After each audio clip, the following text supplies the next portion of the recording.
Jaime Hess is a TV personality and co-creator of the popular Instagram account at NYC FitFam with her husband, George. After getting engaged at the treadmills at Barry's boot camp, the duo began documenting their adventures as a fit couple on social media. Today, they share tips on fitness, nutrition, mindfulness, and parenting, and have been named one of the 7 fittest couples on Instagram. Jaime contributes on-air wellness advice and lifestyle tips to hundreds of shows, including Dr. Oz, Today, Good Morning America, and more. She's also the face of Zuda activewear on QVC and co-host of the Off the Gram podcast, which was named one of the 40 best podcasts to listen to in 2020 by Good Housekeeping. She's also the creator of a breakthrough weight loss program called The Big Ask, through which she coaches hundreds of women each year towards achieving their goals. Tell me about the background in that to moving yourself in front of the camera more. You know, it's so funny. I was born to be a publicist. Like, I loved doing PR. And when I started doing that job, it was just so natural to me. I'm a born journalist. That's what I started doing. I was interning and writing everywhere I possibly could. I'm a horseback rider. So I was contributing to all of the equestrian publications that there were for years. I mean, that was my whole youth. And I kind of used that as the springboard to get into PR. I met my first boss, who was Peggy Siegel, at the Hampton Classic, and hustled my way into an internship when I was still at NYU. And I just loved every moment of being a publicist for almost 2 decades. And I didn't leave that job because I didn't like it. I was never trying to be an Instagram influencer for a living, which is kind of how this all started.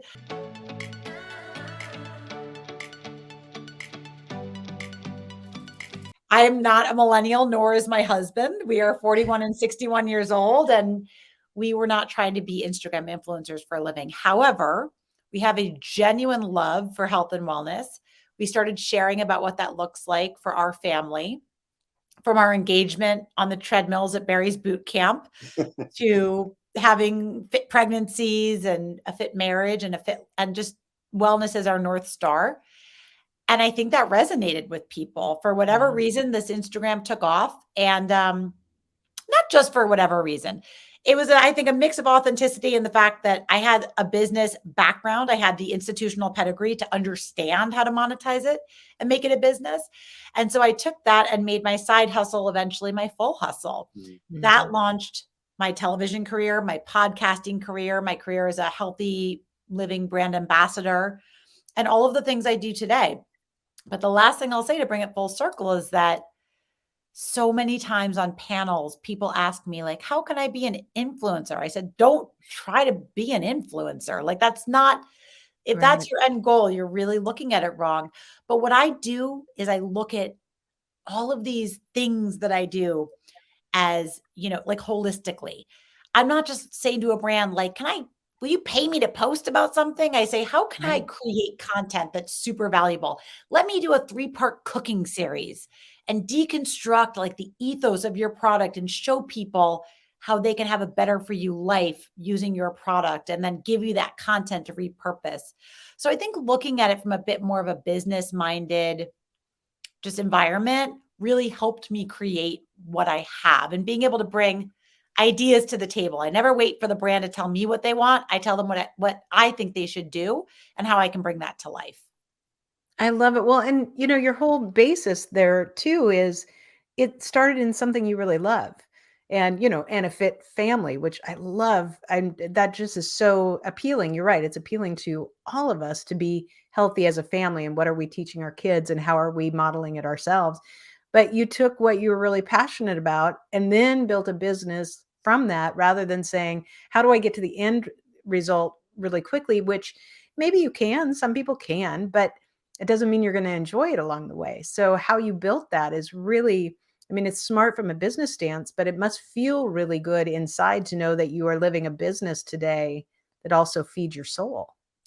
Well, first of all, it's literally just fun. Like, I literally wake up every day and I can't believe that I have a business and a professional career where I get paid to geek out on wellness stuff. Like, that's just cool. But more importantly, I think I always think back to my mom, and I think, like, what would Joni do? And my mom just never endorsed a product that she hadn't used for less than, like, 90 days or 6 months. Like, everything was so genuine. And so anything that I've taken on, I mean, it's actually is the basis of my podcast. I have a podcast called Off the Gram that I co-host with two other wellness influencers. One of them is the editor-in-chief of Women's Day magazine. So they're people like me with a background and a thing or two to say. We're all in our 40s. And we all kind of looked at each other one day and said, influencers have a bad name, but for good reason. There's a lot of 23-year-olds that can take a pretty picture of an acai bowl, but why does that make them an expert on health? And God bless them. I'm not trying to put anyone down. But on the same token, you understand why there's a lot of misinformation out there and why people tear them down. And so I said, knowing that we're all women of a certain age who can curate good guests and actual information that is like data led, why don't we create a podcast that kind of plays on our placement in social media, but really has the backbone to back it up? So I think I try to look at everything I do as a mix between the fun lifestyle stuff on Instagram and real journalism. Yeah, I love it. You're right. I think that people, even my age, and I'm older than you, we think, you still hear influencers, and there's this question of, are they influencing because they believe it or because they get the paycheck? And that may be, maybe an unfortunate assumption too, because some of them may really be, enjoying the products, living and breathing them. But I think it still gets back to, are you passionate about what you're doing? And are you living and breathing this every day? Because if you don't are, then it's authentic and it comes through. People can smell a fraud a mile away. And if you think they can't, you're not giving people enough credit. Yeah. But I'd also say what this all turned into in the last year for me is my wellness coaching program. So this is the first time I had a B2C business. I was always just a media centric girl, a B2B girl. It's what I had always done. I did not think I wanted a B2C business. I was like, I don't even know if I like people that much. No, I'm kidding. But kind of. Turns out, I had people in my DMs for years asking, do you do coaching? Do you do accountability coaching? And I always said, no, it's just not what I do. I can direct you to some good programs or people. And when I was writing my book, which right now is very exciting, I have a book that's about to get published, but I was writing my book with my business development team with their help and the proposal. And they said, this method that you have based around accountability is really interesting. Do you coach? Do you have proof of concept? And I was like, well, no, but it's like a really good idea. It works in my life. They're like, cool, but better if you had like 600 people who had actually worked this method. And I said, okay, that's a good point. And so I literally just started person by person, and one grew into 3, grew into 6. And all of a sudden I found this sweet spot. My coaching program is called The Big Ask. I coach women to ask for the help that they need, because my belief is not that people don't know how to diet. It's that they can't stick to the diet. The diet's not broken, right? And it's more of a behavioral issue than it is an information lack. It's not because people can't figure out keto versus paleo. It's because we're binge eating a sleeve of cookies at 9 o'clock out of the pantry. That's the reality. Okay. Because I'm hearing it from people. I've crowdsourced a lot.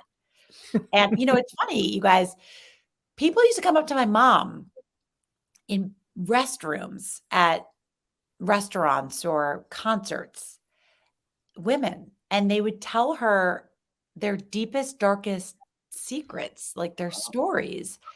And I would leave the restroom with her and I would say, Mom, that was so weird. Like, what gives? And she would say, Jaime, I come into people's homes at a very personal time of day and they feel like they know me. And that's what Instagram does for me. People feel like they've known me and my family for years. They'll walk in and they'll see me at a restaurant, people I don't know, and they'll say George, or they'll say Mason. That's my husband and my son's name. Like they know them because it's just the world that we live in. So I had a really interesting portal into women. And I listened and I heard what was going on. And so I adapted this program to meet their needs. And now I work with hundreds of women across the country. And it's changed me from just talking about brands and healthy brand affiliations on TV to talking about my own thing and saying, guys, this is how we're going to change this epidemic of obesity. This is how we're going to change the shame women feel around this topic. That is so much more purpose driven than I even could have realized that I would have been. I just thought I was really lucky to get paid to talk about healthy food. As it Right. turns out, I'm actually saving women's sanity, and it is an entirely different thing than I even realized was possible. Oh, and as you were talking about binge eating a sleeve of cookies, I thought Eddie was going to give me away for my cotton candy flavored Peeps that he is Those perhaps are soon to eat. delicious. So They are you mentioned your mom a couple times, and I don't know if we mentioned her name. So We she's did. my dear friend who I used to work with over 35 years ago, Joan London. That's And right. I remember you as a little girl in our studio coming all the time and different photo shoots and stuff.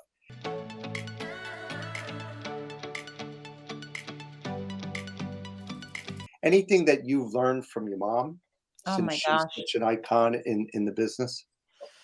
Oh, Eddie, it's so funny because I mean, I always joke that I have the best media trainer on the planet. Like, who else gets to go directly to Joan London and say, "Can I just workshop this with you? Like, how should I deliver this? Or how should I approach this?" And she's just my biggest cheerleader. She's my coach. And then vice versa. Me now having been in the media industry for 20 years, I also, me and my sisters, both of my sisters are in media. Yeah, And we also help her from a business perspective. I mean, we are truly like a family band. But I think first and foremost, it's just the authenticity because that's what makes you likable. You know, this is also, I think, what people struggle with on social media is that people try to make themselves too perfect. And that's Mhm. annoying. It's not relatable. And I think what people liked about my mom is that they saw her just, warts and all. Like she was just growing up on TV in front of them, starting her family, going through troubles, her divorce, weight gain, weight loss, and she just shared it all live. And so Yeah. that's what I've always aimed to be. In influencer marketing, we call it aspirational attainable. It's like you want to show people how it can be done, but you also want to show them that like you don't do it perfectly all the time. sure. Right. Yeah. Right. Absolutely.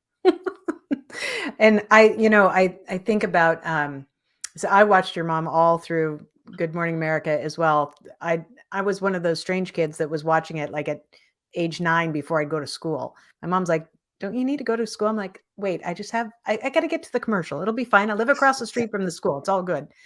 And I can see how that would be, what you saw, what we saw on the other side of the screen. That I haven't met her yet. I'm going to meet her next week, but yeah, from everything I've heard from everybody else, and it's such a joy to know that she is in real life what you saw. And I think you're absolutely right. As we see now in social media, so many different things, especially if you think about Instagram or TikTok or things that people have edited so much to try and get the most perfect points, that we make ourselves crazy thinking that we're not succeeding if we're not that perfect.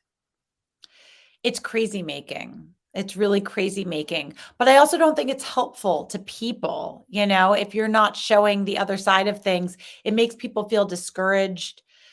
The first thing that I share with even my coaching clients is that remember the old commercial, like, I'm not only the hair club president, I'm also a client, Yes, My yes. first thing I shared, and I shared it the other day on Good Morning America, was that I suffered from addiction. I suffered from binging disorder. I suffered from bulimia. I suffered from all of the isms.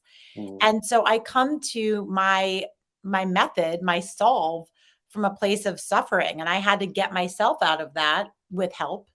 And so, it's very annoying to hear somebody who's like fit and skinny be like, just come on, just don't eat so much. Like that's not helpful, to any of us out there.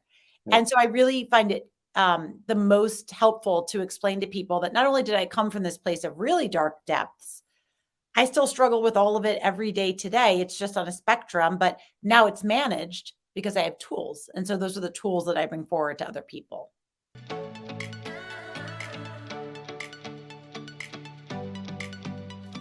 also I'm putting on my publicist's hat right now Okay. as well. So if you're pitching yourself, it's the same idea for the pitch.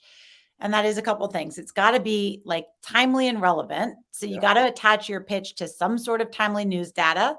Something that came out in the New York Times would be good. A really hot news study, if you're a health expert like me, in, the Journal of American Medicine or something that's new. That's a news hook, right? So you want to have a news hook. Yep. You can't just have an idea or be like, I'm really good. How Right. is that helpful for a show that's trying to produce around, seasons and time pegs and news? Also, so it's very important. I mean, I would say first and foremost that. Secondly, watch the show that you're pitching. There's nothing more annoying to producers and bookers than getting a clearly blanket pitch. It's not, there's no sooner way to get your email deleted than to pitch something that's just not relevant. So, for instance, to GMA, I mean, I could pitch just like I'm a wellness expert, but like me and the rest of the world, what's interesting about that? And how am I really helping that viewer? I know that for like, I did GMA right before the pandemic and I did, I think it was like the 8 a.m. hour. And like, we did more of like a gamified thing. It was like fun. Like we did this, it was kitschy. We did like a whole thing that was fun to watch. For GMA3, I knew it was news you need to know. Like, let's bring information people need to know. You have to know what you're pitching. Sure. So many people make the mistake of just coming up with their one pitch and sending it everywhere. And I think that's probably by and large the first mistake that people make is, and to be honest, I'm going to call you out right now. It's lazy. So do better. If you really want to be on TV, watch the shows that you're pitching and know the producer that you're pitching. I wouldn't say to pitch them through LinkedIn or their Instagram, but go check out their social media, understand who they are. Maybe they went to your alma mater and you can find that on LinkedIn. Maybe they have the same kind of dog that you do and you find that on Instagram. Check a person out and write them a personalized pitch. And that's a really, a much more surefire way to get your email read. And we haven't had that. I mean, we've had some similar kinds of themes from our guests, but nothing that specific. And I think that's really important is that, again, it's not about trying to get so many of them out there that you're just blanketing with pitches and hoping that one's going to stick, but really taking the time to find the right person, the right place, because not only is it going to be more beneficial for them, you're less likely to have your email deleted, but then in the end, you're really trying to provide value to what they're trying to achieve, which they need ratings and they want people to, to stay. They want them to follow. They don't want them to turn the channel or turn it off earlier. So it's not just about you. It's really about what that show's trying to accomplish. It's really not about you. It's really not. So you have to also understand, like, okay, you have to also know where you're pitching, right? So like GMA is like GMA, but say you're pitching like local news. Okay. These people get paid not a lot of money. They are producing an intense amount of television. Everything's done like that in 2 seconds on like a shoestring budget. They have very little time. The more you can hand them the segment, like create a deck and bring the segment to life from beginning to end. Like this is what the segment could look like. This is the moment. Here's the information. Here's the big reveal. Like, like for me, if it was like, eat this, not that. And I'm going to pick the thing up and it's going to say, you saved 600 calories and 4 grams of saturated fat. And the audience is going to love it. And then we go to commercial.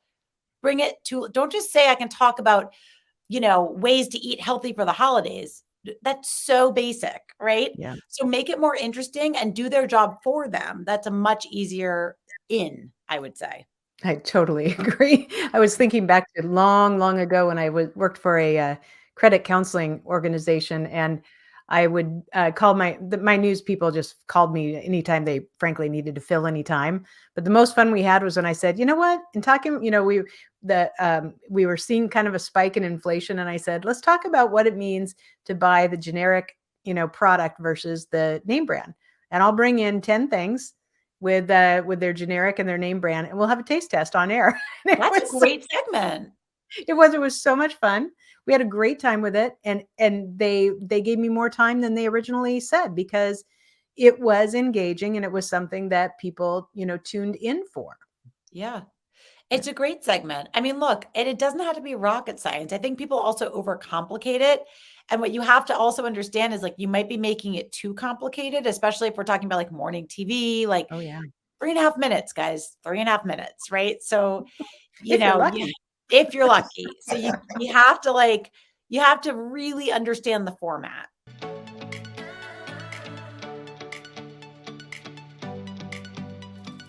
But my coach always reminds me, like, there's definitely a moment for the like, hey guys, like, how you talk to like the royal we on Instagram, and it's like so kind of, but when you're on TV, you need to learn how to break the fourth wall, Mm. right? So talking to you. I'm talking to you right now, right? Mhm. And that's a much different connection than this other thing. So I think that's also a learned skill, and it also comes with being more comfortable. When I was first starting on television, I would be so nervous that I would bring this frenetic energy and I would just be trying to like remember what I was going to say and not piss anyone off. And my mom would always say, low and slow, low Mhm. and slow. And there's a great presence that comes with just calming your energy once you get on air and just understanding how much more that translates, right? And the same Mhm. with being a good interviewer, listening. That's something my mom has always done so well. She does not just wait to ask her next question, she listens. Oh, And that's yeah. something I really learned from her. Yeah, and that's the same thing of when you're being interviewed that you may be trying to think about what's the next potential question, but just be in the moment and Mhm. interact with whatever that is. Sometimes it's emotion, sometimes it's a great other story, sometimes it's a question out of left field, or sometimes it's exactly what you served them up and said, "Here's all the questions to ask me." But the more you can just focus on that, the more present you'll be, but also the more you'll enjoy it.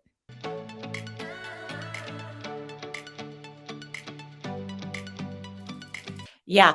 My podcast is really interesting because I host my podcast with two other women and then we have a guest. So it's similar to this format. We do it on Squadcast, I think it's called. And we get on there and it's this dance, right? Because you're trying not to step on each other's lines. Ever since the pandemic, we're doing all of this virtual. And by the way, if you're getting into media, we're still in this real hybrid world where a lot of Mhm. it is going to be virtual, but learning the choreography of people and of allowing people their space, allowing people like a moment of a pause, like there's a real dance with words that really makes television more fun to watch. But I will say that too with the hybrid thing, if you are looking to get into television now, you really need to be prepared to do it at home and on your own. Like you may be invited into the studio or you may be asked to perform it through Zoom. And so what I had to do in the last year, it's so funny when I think back, you guys, to the beginning of this pandemic. I went to our family's house in Maine because I was like, I got to get the hell out of Dodge. I had to get out of New York City with my two little kids and this little apartment, and things were just starting to lock down. So I go to Maine and, I'm on QVC. That's one of my many jobs, and I'm on several times a week. And I had what's called a TSV, a today's special value, when you are the featured product all day. So I knew I was going to be on like 25 times, starting with an hour show kicking off at midnight. Wow. I didn't have lights, you guys. I mean, this is before we didn't just all have a studio at home like we do now. Yep. My husband got the reflector out of the front of our car. You know those sun reflector that sits on the dash? Yeah, yeah. He got that. He put it around a lamp, my mom's lamp in her bedroom in Maine, and put the thing towards me. And we had one little ring light. So the ring light and the lamp with the big sun reflector, the computer was on a stack of books.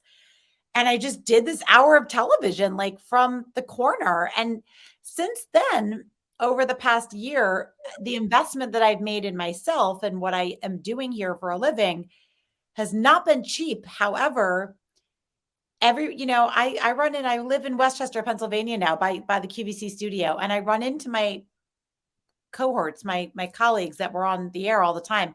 And half of them, I'll see them in Target and they'll say like, oh, how you doing? They haven't asked me in since last June. And I realized some people couldn't rise to the Mm, occasion. And those right. of us who did, work flourished. but it required an investment. And I just had to understand no one's going to pay for my lights. No one's going to pay for my camera. My husband had to rewire our house so we could be actual hardwired, because they won't let you do it through Wi-Fi. But those are things that in today's world, you have to be willing to learn and understand. And you're your own IT department, stage director, producer, and you just got to do it all yourself. So true. I wanted to ask you what kind of camera you're using, because your webcam is beautiful. Right now, we're just using my computer, which is great. And I do a lot of TV through this, my satellite media tours and a lot of things. But QVC, I do with a different camera that I can't remember what it is actually, but I'd be happy to send it to you if you want to link it in show notes or anything. It's something that I just purchased on Amazon, and it is a great video camera. And I would say it was probably under $1,000, but it was like one of the bigger investments that I made. It was probably just up there, because I said, this is the biggest asset for my business. And those of us, again, who invested in having all the right set design and didn't take it lightly, now I do 3 times as much television as I did in New York, either from this couch or my fashion set where I'm sitting right in front of it. And then I do, a ton of cooking and cooking television from my kitchen. So you just got to figure it out. You got to be nimble. Yeah. And create your own studio. Absolutely. Since I'm a studio guy and stage director, floor director, I look at your setup and it's beautiful, and the lighting's beautiful, and even the way you're dressed, you have multiple colors. You got green, you got yellow, you got this in there. So any tips for people? Because we've had a lighting designer, we had a camera person, we had audio, we had hair, makeup, but it sounds like you got the whole package. So maybe you could just spend a minute or so just helping people with that, even with the props you have and the plant and the couch. You just see a little bit of it, but it's bringing a little color and a little depth. So Yep. I did it all one step at a time, because again, like I said, I literally could not have started any more janky. It was just, but I learned piece by piece. And then you have to also be willing just to play with it. I've come off of podcasts or video things and looked at it back and been like, ooh, well, that didn't work. And then you just try again. But watching other people, being invested in what you're doing and trying to make it better. I do a lot of screenshotting and I don't use Pinterest per se, but I do a lot of little like vision boards of my own, like just in different, I save things when I think someone looks good or had a great idea about how to do something. And just always trying to be better and be more creative. Like my agent just got 2 more people on QVC recently who live nowhere by QVC because they don't have to anymore. And it's just, what a time. We're talking to people who want opportunities in media. Make your opportunities. I mean, there's never been more platforms and more ways to get your chops up and get in front of the camera and get in front of other people. So, guesting on podcasts and getting to practice your skills before you go in for the big kill is also a really great way to get started and shake the nerves out. Yep. Absolutely. I could talk to you all day. I have like 1,000 questions, but I don't want to overstay our welcome on it. It was awesome, you guys. Thank you so much for being a part of this. I really appreciate it. Yeah, it was great.